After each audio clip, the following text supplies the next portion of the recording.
X-rays. In 1895, German physicist Wilhelm Rontgen was experimenting with cathode ray tubes. He wrapped the tube with a black cardboard, yet across the room, a fluorescent screen mysteriously began to glow. No light was escaping, but something was, which passed through flesh but not bone. He called them X-rays, where X means unknown, and within weeks he took the first X-ray image of his wife's hand, wearing a wedding ring. And X-rays revolutionized medicine almost overnight. Doctors began using X-rays to locate bullets and broken bones. By 1901, Rontgen won the first ever Nobel Prize in Physics. Coca-Cola. In 1886, pharmacist John Pemberton was trying to create a medicinal tonic. He mixed coca leaf extract with cola nut syrup, aiming to cure headaches and fatigue. The formula produced a thick, bitter liquid, but one day his assistant accidentally combined it with carbonated water. The result was fizzy, sweet, and surprisingly refreshing. They named it Coca-Cola and sold it at soda fountains for 5 cents a glass. By 1891, the recipe was sold to businessman Asa Candler.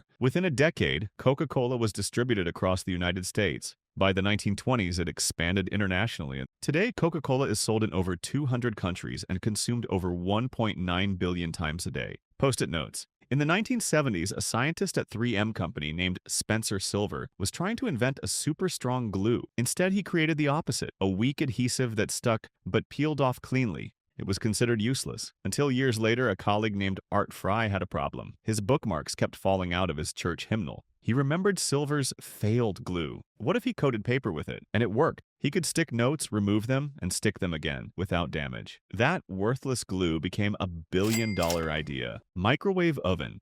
In 1945, engineer Percy Spencer was testing a radar magnetron. He stood nearby, and suddenly the chocolate bar in his pocket melted.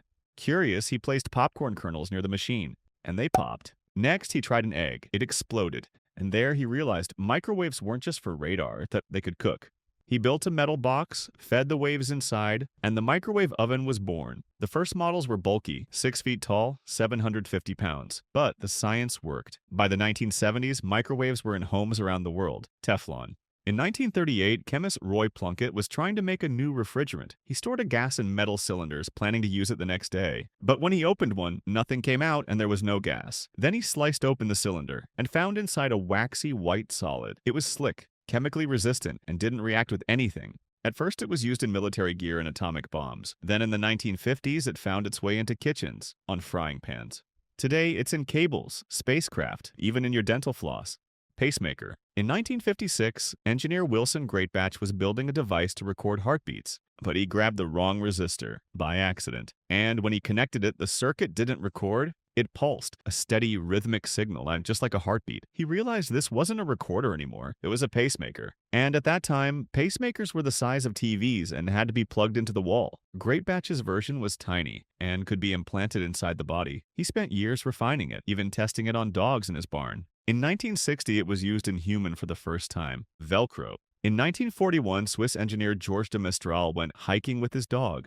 While coming back, he noticed burrs stuck to his clothes and the dog's fur. Then he examined one under a microscope and saw tiny hooks gripping onto loops of fabric. That moment sparked an idea. What if this natural mechanism could be turned into a fastener? He spent over a decade perfecting the design. Tiny nylon hooks on one side, loops on the other, and called it Velcro, from velvet and crochet. It was first used in aerospace suits and medical gear. Today, it's everywhere. Shoes, bags, cable ties, etc. Penicillin. In 1928, Alexander Fleming returned from a 2-week vacation to his London lab. He found that one of his petri dishes had been contaminated by a fungus, and surprisingly, the bacteria surrounding the fungus had disappeared. Fleming isolated the active compound and named it penicillin. It was the first substance proven to kill bacteria without harming human cells. During World War II, scientists in Oxford managed to mass-produce it. It's estimated to have saved over 200 million lives and is still in use today.